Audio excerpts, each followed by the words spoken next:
One man walked into Harley-Davidson with a plan and left a legacy no one saw coming. The bikes changed, the brand shifted, and something deeper started to crack. Was this vision or sabotage? You're about to see how a single leader may have done what rivals couldn't: break Harley from the inside. The outsider who took control. He wasn't born on a bike. He didn't grow up wrenching in a cold garage, and he didn't have Harley oil under his nails. Yet somehow Jochen Zeitz, the man once known for saving a sneaker company, was handed the keys to the most iconic motorcycle brand in American history. The board didn't just approve him, they celebrated him. To them, Zeitz was the savior. To everyone else, especially Harley's loyal base, he was something far worse: a complete stranger. Jochen Zeitz's resume was undeniably impressive. He was the youngest CEO in the history of Puma, a German brand that had been circling the corporate drain before he took over. Under his leadership, Puma didn't just recover, it went global. Zeitz revamped marketing, slimmed down inventory, and leaned hard into the world of lifestyle branding. But Puma was fashion, Harley was a religion, and that distinction would prove fatal. Harley's board was intoxicated by Zeitz's image. He was the kind of executive who spoke in phrases like brand reinvention and emotional connection. They weren't looking for a rider, they were looking for a pitchman. When Zeitz joined the board in 2007, it raised eyebrows. When he became CEO in 2020, it dropped jaws. This was a man who had ridden across the United States exactly once. His motorcycle experience could be summed up in a single carefully crafted press release. But for Harley's leadership, that didn't matter. They weren't hunting authenticity. They were chasing transformation. For longtime Harley fans, the move felt like a betrayal. They weren't just skeptical, they were insulted. This wasn't some mid-level shift. This was the soul of the brand being handed to someone who saw it as a platform rather than a legacy. The community didn't see Jochen Zeitz as a visionary. They saw him as a branding consultant with a European accent and a marketing deck, the kind of executive who could turn nostalgia into a stock ticker. And that's exactly what he tried to do. But the board didn't hire a biker, they hired a brand whisperer. That whisper would soon become a scream, as Harley began speaking a new language, one its oldest fans could no longer understand: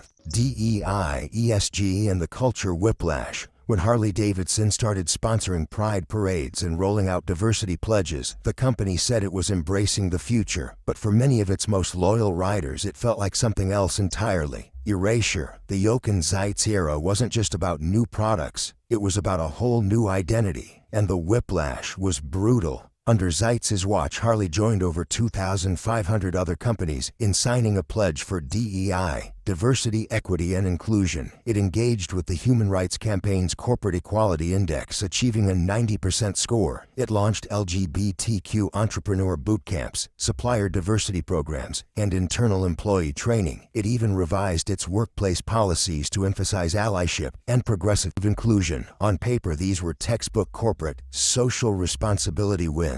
But in the parking lots and bike rallies where Harley's culture had lived for over a century, the reaction was anything but applause. Forums erupted. Club members questioned whether the brand they once wore like a second skin was even speaking to them anymore. They weren't angry at the principles. They were stunned by the suddenness. There was no transition, no conversation, no nod to the culture that built the brand. Just a new script, delivered without warning. To many inside the Harley world, this wasn't about politics. It was about identity. A company built on rebellion and hard-won loyalty had suddenly started talking like a sanitized HR department. The rough edges were being buffed out. The chrome was being replaced with clean white language. Harley was losing the tension that made it magnetic. By April of 2024, the backlash had grown so intense that Harley disbanded its DEI department entirely. A quiet press release confirmed it. The social experiment was over, but the damage had already been done. You don't fix an identity crisis by deleting a department. You fix it by knowing who you're speaking to. And the harder Harley pushed progress, the faster its core riders rode away.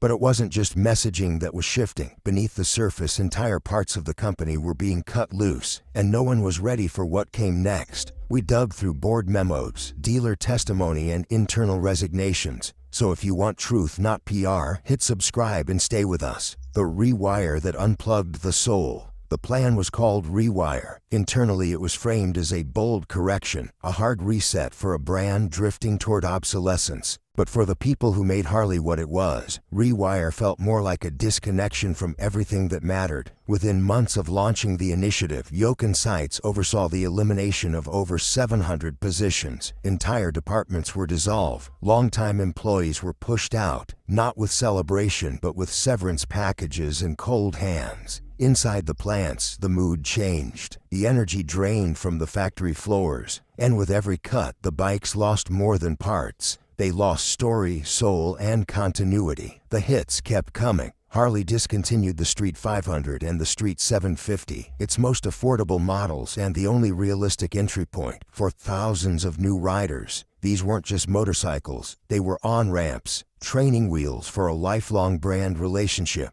When they disappeared, so did the company's future base. Young riders were left with nothing to buy. Urban commuters were left behind, and Harley's claim to relevance slipped even further. The Rewire plan also aimed to exit unprofitable global markets and simplify product portfolios. In executive language, that meant efficiency, but in real terms it meant fewer bikes, fewer options, and fewer people. What was once a community-driven company had become a machine, focused solely on margin. Seitz framed Rewire as necessary, even noble. He promised it would streamline the organization and reset product launches. But what it really did was unravel Harley's connective tissue. It's linked to working-class riders, entry-level consumers, and the very culture it once courted. And just when riders thought it couldn't get worse, Seitz pulled the plug on something even bigger. Rewire was only half the story. What followed was even more aggressive, a vision called Hardwire that would reshape Harley forever. Hardwire and the death of accessibility. Hardwire, the name itself suggested permanence. No off switch, no reversals. Once it was live, the current would keep flowing. Jochen Seitz's Hardwire strategy wasn't just a continuation. It was a commitment to a new Harley-Davidson, one built for investors, not riders. The plan: double down on the big cruisers, the expensive trikes, and the heavyweight touring bikes. Invest in adventure touring. Go all in on electric vehicles and premium brand experiences. It sounded impressive on paper, but on the streets it left a brutal void. For the average American, someone earning $40,000 to $60,000 a year, Harley had nothing to offer anymore. Dealerships became galleries of unaffordable chrome. Even base models hovered near or above $20,000, and anything with special or CVO in the name could climb north of $30,000 or even $40,000 with ease. These weren't bikes for working-class rebels. These were for aging collectors and finance-approved enthusiasts. For younger riders, Hardwire was a locked door. Harley had no starter model, no sub-$10,000 bike, no reason to walk into the showroom. And during an era of rising inflation, student debt, and housing instability, Harley chose to chase luxury rather than loyalty. The metaphor was everywhere. Freedom,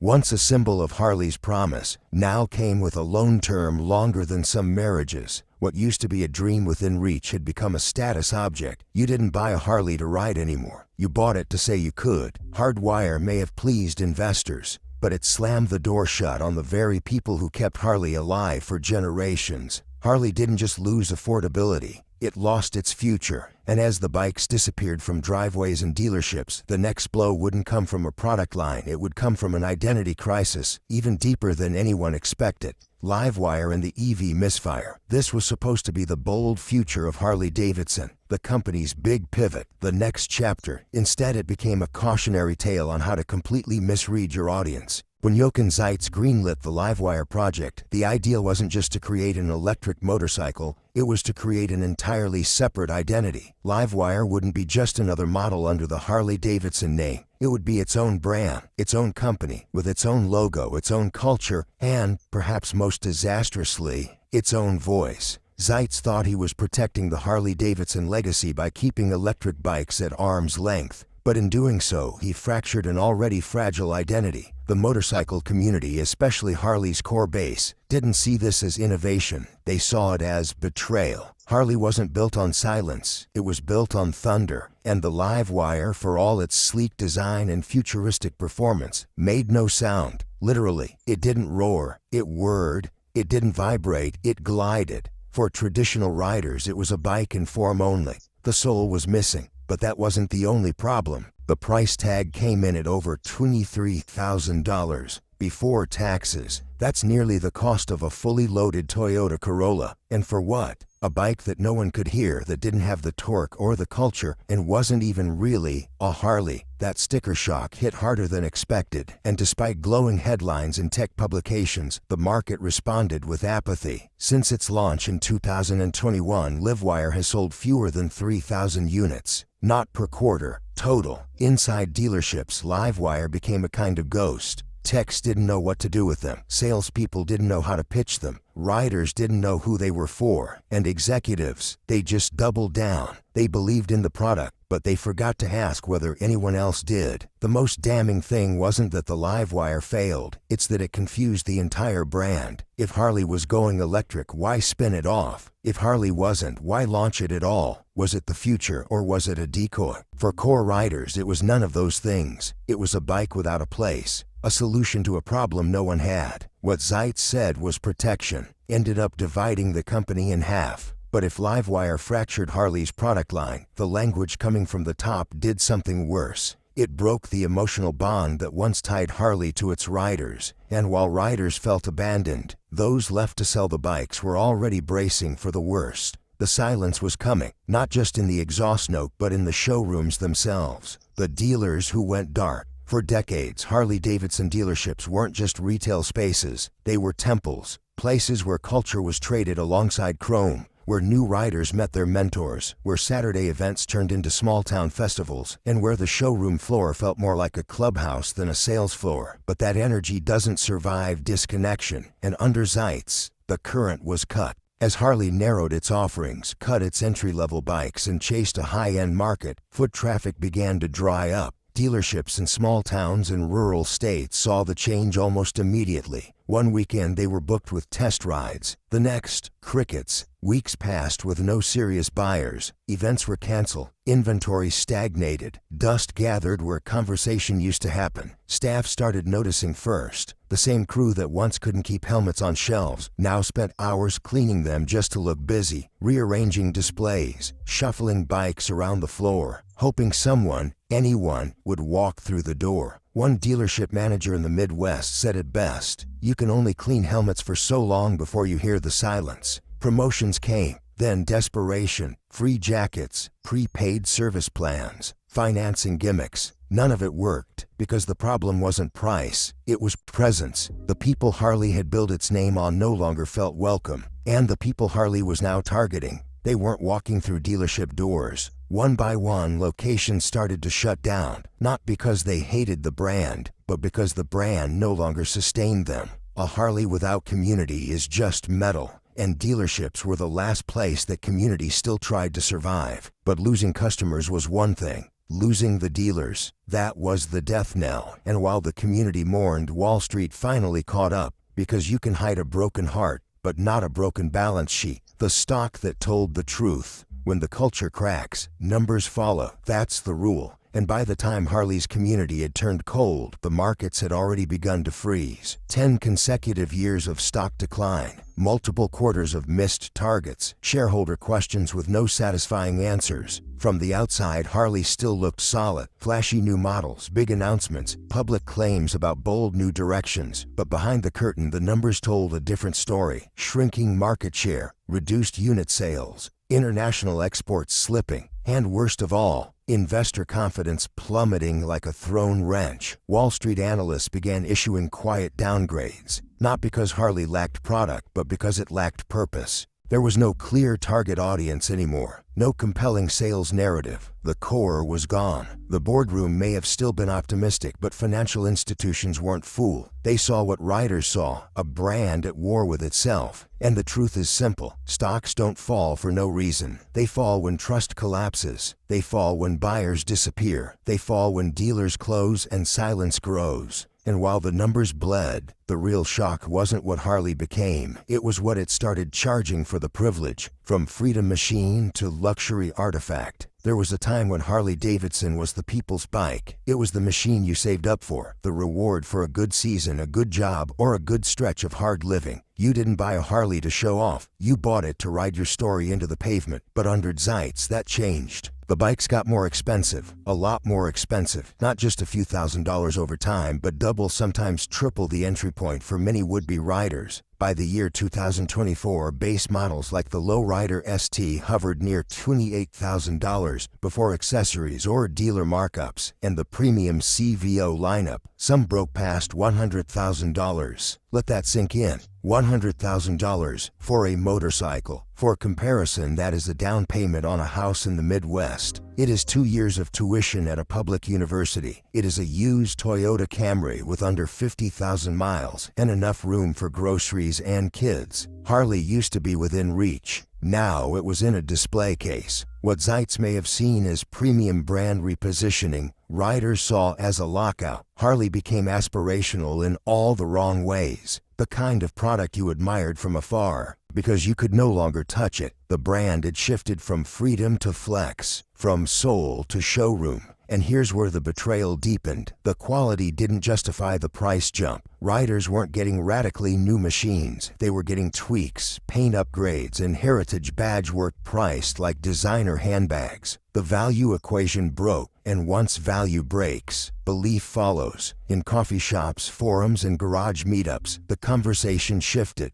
Harley was no longer the dream. It was the relic. The price of admission was too high and the payoff felt hollow. Riders didn't want lifestyle branding. They wanted to ride. But with 12% interest rates and a base model price like a luxury SUV, many turned away because you can't sell freedom on a 12-year loan. And while longtime riders felt locked out, the next generation never got in to begin with. Why Harley lost the next generation? Motorcycle culture is inherited. You don't just buy a bike, you catch the bug. You watch your uncle wrench on one. You see a line of black leather cut through your town. You hear the rumble, and something in you lights up. That's how it starts. But for Gen Z and younger millennials, that moment never came because Harley took the on-ramp away. Entry-level bikes like the Street 500 and Street 750 were axed under Zeitz's Rewire plan. The last truly beginner-friendly American bikes, gone, replaced with high-priced cruisers, trikes, and sport tours. The cheapest way into the Harley experience now costs more than many young riders' annual income, so they went elsewhere. The Honda Rebel 1100 offered clean lines, smooth power delivery, and reliability, all at a price that didn't require a co-signer. The Royal Enfield Meteor and Interceptor delivered classic looks and heritage feel for under $7,000. Yamaha's Bolt stripped it back to the basics: power, simplicity, and low cost of ownership. These bikes weren't as loud or famous, but they were there, and for younger riders, that's all that mattered. Harley assumed its legacy would be enough, that the name alone would draw new blood. But loyalty doesn't start with a billboard. It starts with a first ride, and if you have nothing to offer new riders, you get nothing in return. This wasn't just a market oversight, it was a generational loss. The future of motorcycling moved on and Harley forgot to follow. They offered nothing affordable, nothing intuitive, and nothing resembling the cultural on-ramp that once made them a lifestyle. There was no gateway drug, so there would be no lifelong addiction. And the next brands in line, they were ready to eat Harley's lunch. Because while Harley was stuck polishing its past, its competitors were quietly rewriting the future. While Harley slept, the world moved on.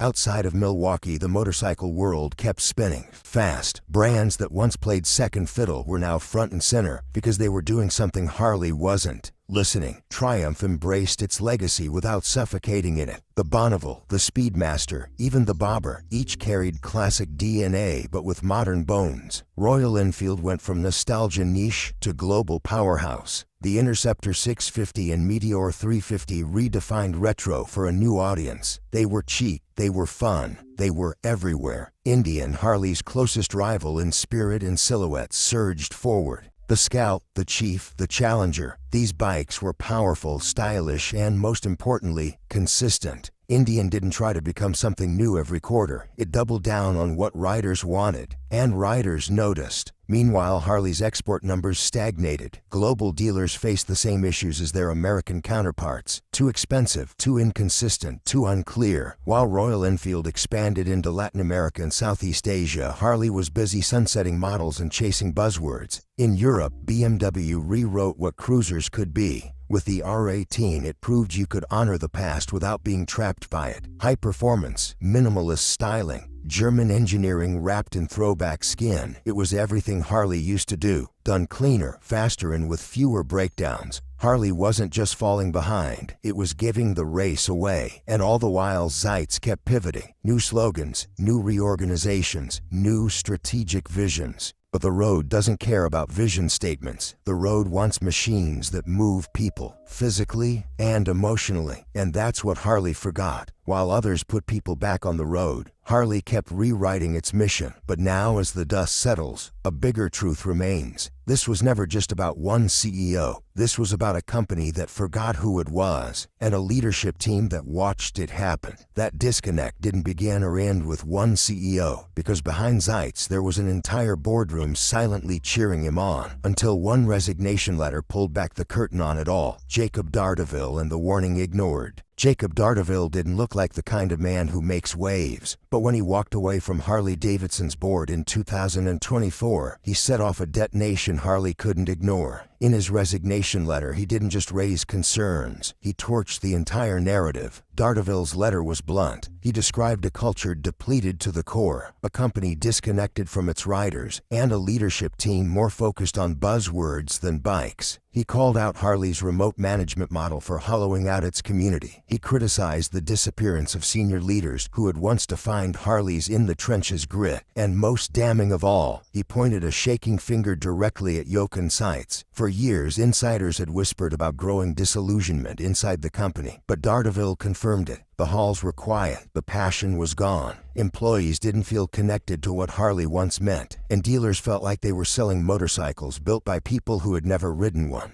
The letter circulated fast, first inside corporate, then to the media, and while Harley never formally responded, the message was received, loud and clear. One of their own had seen the decay from the inside and chose to walk instead of watch the ship go down. The rest of the board said nothing, but the public did. Riders began quoting the letter on forums and social media. Employees started leaking internal morale surveys. It was the match thrown into the oil drum. Not just a resignation, but a revelation. And yet, Jochen Zeitz still held his position, still made decisions, still smiled for interviews, still chaired the board. But now that Zeitz is gone, can the damage be undone? This isn't just about Harley anymore. Harley-Davidson's collapse didn't happen in a vacuum. It's part of a larger story, one we're watching unfold across American brands everywhere. Bud Light, Disney, Target, each one hit the same wall. They pivoted too fast, too hard, and too far from the people who made them. What's happening isn't just a backlash, it's a rejection of whiplash branding, a revolt against brands that forget who they're speaking to. For Harley, the mistake was trying to become everything to everyone. Socially progressive, but rooted in rebellion. Tech-forward, but nostalgic. Luxury-priced, but working-class at heart. You can't ride two bikes at once. Other brands have made the same mistake, abandoning clarity for trend chasing. Bud Light didn't implode because of a single ad campaign. It fell apart because the people drinking it suddenly didn't recognize the brand anymore. Disney found itself caught between decades of family-centric identity and a modern cultural battleground.